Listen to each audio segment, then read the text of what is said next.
జూబ్లీహిల్స్ నియోజకవర్గంలో మరి గోపీనాథ్ అన్న అకాల మరణం చాలా బాధాకరం. దాంతో పాటు మరి ఈ రాష్ట్ర బీఆర్ఎస్ ఏదైతే ప్రతిపక్ష హోదాలో ఉందో మరి వీళ్ళు కూడా ఆలోచించి మరి గోపీనాథ్ అన్న భార్యకే ఇవ్వడం కూడా సంతోషకరం. ఎందుకంటే కొన్ని పార్టీలు డబ్బు పలుకుబడి అన్ని ఉన్న వాళ్ళకే ఇస్తారు. కాబట్టి అట్లా చేయకుండా కేటీఆర్ గాని కేసీఆర్ గారు మరి ఆలోచించి ఆమెకి ఇవ్వడం బాగుంది. దాంతోపాటు మేము ఈ వారం రోజుల నుంచి చేసిన ప్రచారంలో ఏదైతే బీఆర్ఎస్ ప్రభుత్వం ఈ 10 ఏళ్ల నుంచి మరి అనేకమైన అటువంటి సంక్షేమ పథకాలు ఇవాళ చూడండి, రైతులకు ఎలాంటి ఇబ్బంది అవుతుందో ఫర్టిలైజర్ విషయంలో కానీ, ఎరువుల విషయంలో కానీ, అదేవిధంగా రైతు బంధు కానీ, రైతు బీమా కానీ, దాంతోపాటు ఇక్కడ ఈ సిటీలో తిరిగిన దాంట్లో మాకేం చెప్పారంటే టీఆర్ఎస్ హయాంలోనే మనకు ఫ్లైఓవర్లు, అండర్ పాస్లు, రోడ్స్ కానీ ఎక్కడ ఎలాంటి ఇబ్బందులు కాకుండా, మరి అదేవిధంగా ఇక్కడ షాదీ ముబారక్ కానీ, కళ్యాణ లక్ష్మి కానీ వాళ్ళు ఉన్న టైంలోనే అండర్ గ్రౌండ్ డ్రైనేజీలు, సీసీ రోడ్లు ఇక్కడ అన్ని కూడా అనుకూలంగా వాళ్ళు ఉన్నప్పుడైనాయి. ఇప్పుడు ఈ 2 ఏళ్ల కాలంలో కూడా ఎలాంటి ఏ సంక్షేమ పథకాలు కానీ ఏవి కానీ కూడా మాకు ఇక్కడ ఏమి అందలేవు.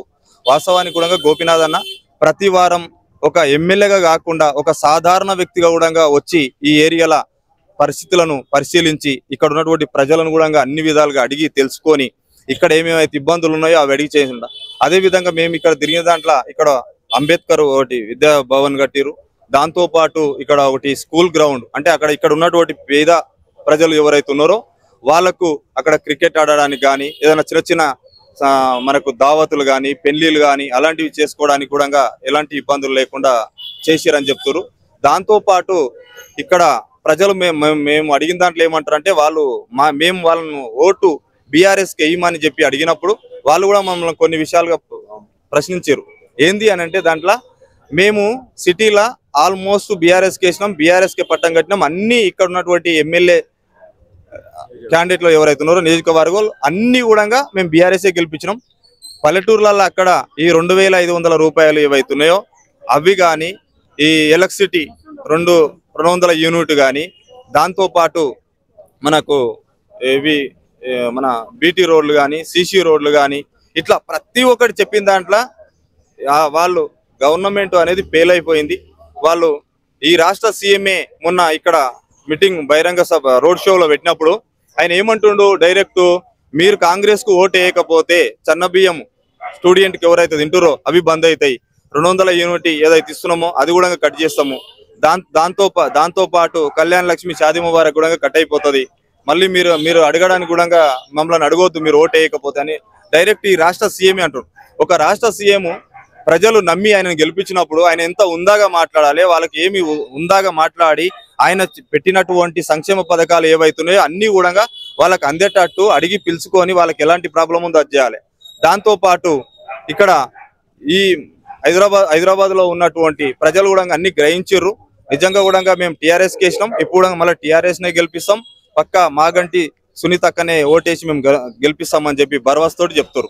మాకు కూడా కంపల్సరీ నమ్మకం ఉంది, పెద్ద మెజార్టీ కూడా గెలిపిస్తారని మేము ఆశిస్తున్నాం.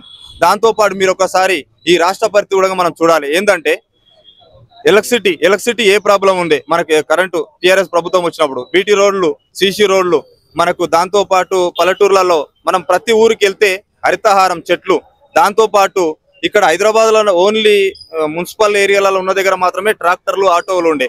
ఆ పరిస్థితి వల్ల పల్లెటూర్లలో కూడా వచ్చింది. ఇవాళ పల్లెటూర్లలో ఏది ట్రాక్టర్లకు డీజిల్ లేక పొడి చెత్త తడి చెత్త కోసం కూడా అక్కడ ఉన్నటువంటి సిబ్బంది, గ్రామ పంచాయతీ అటువంటి సిబ్బంది కూడా జీతాలు లేక కూడా ఇవాళ పని చేయలేని పరిస్థితి, డీజిల్ లేక ట్రాక్టర్లు ఆగిపోయిన పరిస్థితులు ఉన్నాయి. అదేవిధంగా మరి ఇప్పుడు ఉన్నటువంటి గవర్నమెంట్, కాంగ్రెస్ గవర్నమెంట్ లో ఉన్నటువంటి ఎమ్మెల్యేలే చాలా మంది కూడా చెప్తారు. మొన్ననే రీసెంట్ గా ఒక 1 వీక్ ముందు మన ఎన్ఎం శ్రీనివాసరెడ్డి అన్న గారు అన్నారు, మహబూబ్ నగర్ ఎమ్మెల్యే ఏమన్నాడు, మేము ప్రతి ఊర్లోకి వెళ్తే అక్కడికి ఏదైనా ఊర్లకు కార్యాలకు అంటే చిన్న చిన్న దావతులకు, ఎమ్మెల్యేలకు, పెళ్లిలకు ఏదైనా ఐటకు మేము పోతే ఊర్లలో 1 లక్ష రూపాయలు, 2 లక్షల రూపాయలు ఒక ఎమ్మెల్యేగా అరే ఇది ఇబ్బంది ఉంది అని ఒక సర్పంచ్ ఎవరైనా చెప్తే మేము ఆ 2 లక్షలు 5 లక్షలు ఇచ్చే నేను ఉన్నా కదా మీరు చేసుకోకండి అనలేని పరిస్థితి మాది. మేమే ఎవరికి చెప్పుకోలేని పరిస్థితి. దాంతో పాటు ఇప్పుడు ఉన్నటువంటి ఐఏఎస్, ఐపీఎస్ ఎవరైతే క్యాడర్ ఉందో వాళ్ళ దగ్గర ప్రజాప్రతినిధులు, కలెక్టర్ గారి దగ్గరికి పోతే వాళ్ళు కూడా ఏం చేయాలనో అసలు ఏం మాట్లాడనో వాళ్ళకు కూడా తెలియలేని పరిస్థితి ఉంది. దాంతో పాటు కరెంటు కోతలని ఇంకా మిగతాయని ఎన్నో ఉన్నాయి. ఇక్కడ కూడా స్థానికంగా ఉన్నటువంటి ప్రజలు ఏం చెప్తున్నారంటే మేము బహిరంగంగా కొన్ని తిరగలేకపోతున్నాం, కొన్ని ఇబ్బందులు కూడా మాకు ఉన్నాయి, కొన్ని ఇక మేము చెప్పుకోలేమని అంటారు.